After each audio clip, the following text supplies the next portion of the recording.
రాష్ట్రంలో ప్రతి ఇంటికి, ప్రతి వ్యాపార సంస్థకి, ప్రతి ఆఫీస్కి పాత మీటర్లు తొలగించి సుమారుగా 1,50,00,000 స్మార్ట్ మీటర్లు బిగించడానికి కేంద్ర రాష్ట్ర ప్రభుత్వాలు కుట్ర పన్నాయి.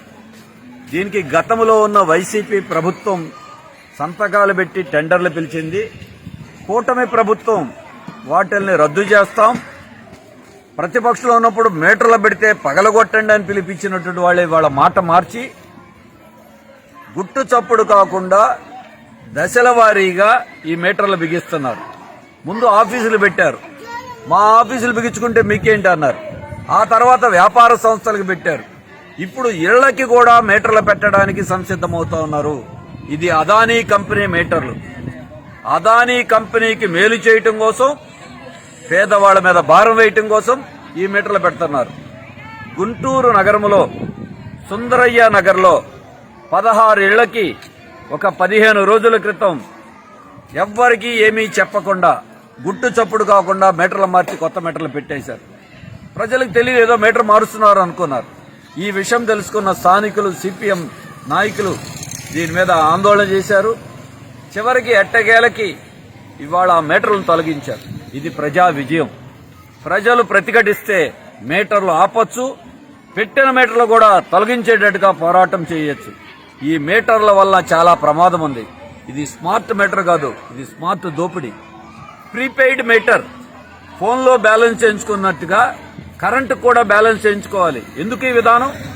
3 నెలల బిల్లు అందరి దగ్గర ఇప్పటికే గవర్నమెంట్ దగ్గర అడ్వాన్స్ ఉంది. దానికి తోడు ఈ మీటర్ల ఖర్చు 10,000 15,000 వాయిదాల పద్ధతిలో కట్టాలి. చెడిపోతే మళ్లీ మీటర్ కొనుక్కోవాలి. ఇదొకటే కాదు, ఇది గంటకి రీడింగు, పగలొక రేటు, రాత్రి ఎక్కువ రేటు. అంటే కరెంటు పేరుతో ఈ మీటర్ బిగించి మీటర్ ద్వారా అమ్ముకోవటం ద్వారా లాభం, రేపు కరెంటు మీద భారం వేయటం. అందుకే ఈ స్మార్ట్ మీటర్లు చాలా ప్రమాదకరం.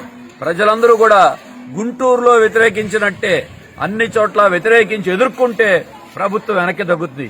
ఈ అదానీ కంపెనీ అంతకుముందున్న ప్రభుత్వానికి 1,750 కోట్ల రూపాయలు లంచాలిచ్చి సోలార్ విద్యుత్ ఒప్పందం చేసింది. ఈ మీటర్లో ఎంత లంచాలు ఇచ్చారో తెలియదు. ప్రభుత్వం లొంగిపోయింది. దీని అంతటిని రద్దు చేస్తామని, బాగు చేస్తామని చెప్పిన తెలుగుదేశం లొంగిపోయి ఈ కూటమి ప్రభుత్వం కూడా పాత ప్రభుత్వ బాటలోనే ప్రయాణం చేస్తోంది. మోడీ గారికి ఆ ప్రభుత్వం లొంగిపోయింది, ఈ ప్రభుత్వం లొంగిపోతుంది. వాళ్ళ లాభాల కోసం మన ఇంట్లో స్మార్ట్ మీటర్ ఏంటి? ఇప్పటికే కరెంటు బిల్లులు పెంచేశారు. 2022లో వాడుకున్న కరెంటుకి ఇవాళ సర్దుబాటు ఛార్జీలు వసూలు చేస్తున్నారు.